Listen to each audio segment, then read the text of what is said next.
Welcome, my friends. It's October 2015. Dadhichi Toth here from astrology.com.au with your month in focus. This is an introduction to the 12 readings, and this month I'd like to focus on the concept of self-empowerment.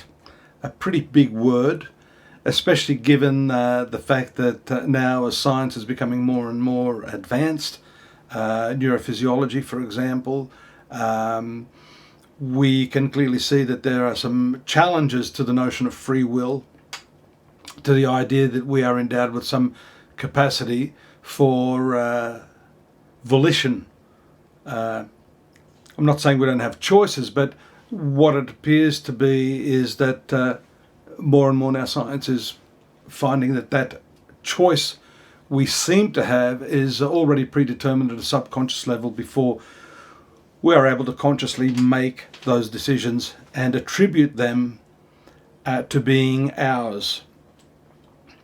And, I've been beaten up a lot by friends and relatives on this. And when it comes to astrology, I've been a very long-term adherent of the notion that free will is there, but it's completely irrelevant. So not only do my friends and relatives beat me up, my professional peers also beat me up when I tell them we don't have free will. And the idea of self-empowerment then seems to be a contradiction. Well, Dadhichi, why are you talking about self-empowerment when there's no such thing as free will? Well, to some extent, you're not going to be able to empower yourself unless you're destined to empower yourself. But there are little snippets or openings within the awareness that allow us to become self-aware. And really, if you look at it, that is the primary difference between ourselves and any of the lower species. That is the capacity to be self-aware, to analyze, to inquire into ourselves, and to observe, first and foremost, that much of what happens within our lives, within our relationships, and even within ourselves is pretty much outside of our control and our free will. So let's take, for example, physical functions. Your heart beating, your hair growing, your stomach digesting food, your breathing, your eyes blinking, your toenails growing. All of these things, I think, if you were to scrutinize that,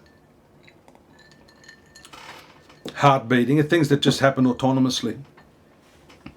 And in fact, if we take that example of your heart beating, then you must agree that if you're the one doing that, then you have a freedom of will to stop it during a heart attack.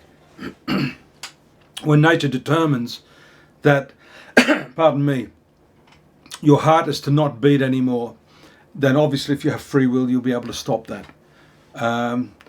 But that might be a big leap, according to some of you that will refute me. Let's take a thought.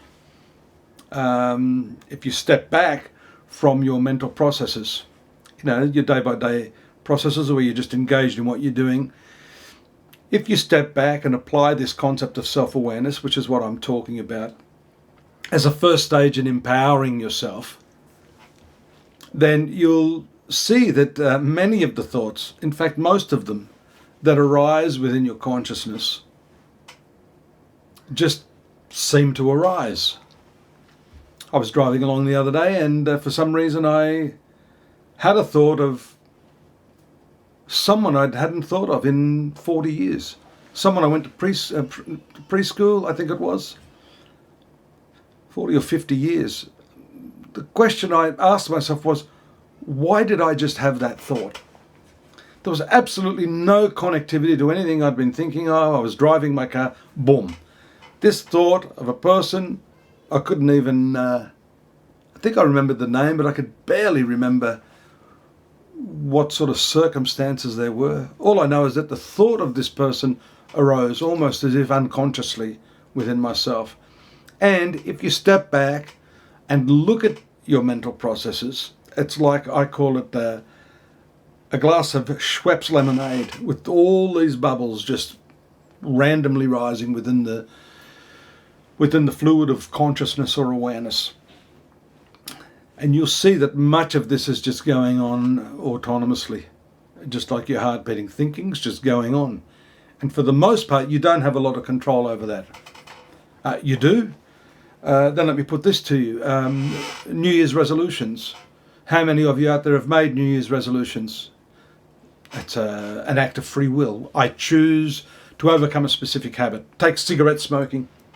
I'm sure some of you there smoke cigarettes. If you indeed have free will and you've tried to stop smoking, then your free will should prevail.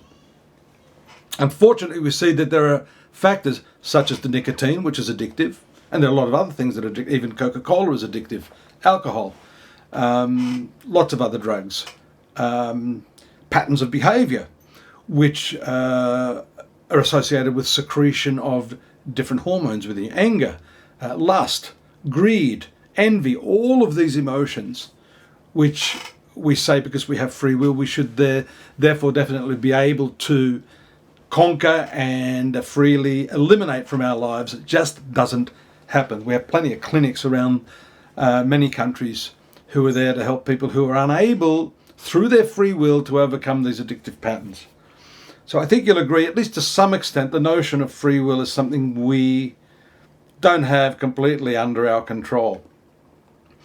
But that still doesn't mean we can't apply the idea of self-empowerment, this self-awareness, becoming aware of this stuff, becoming aware of how little free will we have, I think is the first stage in freeing ourselves from this slavery to the mind and senses and these addictions. Even if we have those addictions, the fact that we are aware of that is a very, very big step towards engaging processes that can help us eliminate that. And often we can't do that ourselves. That's why we go to astrologers. That's why we go to doctors when we're not well, and so on and so forth. So the exercise this month, and I would like very much this month to take each of these 12 star signs, depending on which one, which category you fall under, and take a look at some of these transits in the context of self-empowerment and how you can utilize some of these transits to initiate that self-awareness, which in turn can give you an opportunity to empower yourself. That doesn't mean necessarily taking control of every piece of detail in your life and the way people react. You're never going to be able to do that. But at least having awareness of yourself is going to open the door to somewhat freeing yourself from these patterns of slavery. So look, stay with me here. I'm going to continue this topic next month as well, and I want to do it in the context of the transits. I'd like the readings to be a little more thematic rather than reading off transit by transit, date by date, what's going to happen. I don't know whether that actually helps you. I mean, again, if I tell you you're going to have, a windfall, then how does that empower you? It simply tells you what's going to happen, and that again is not within your control.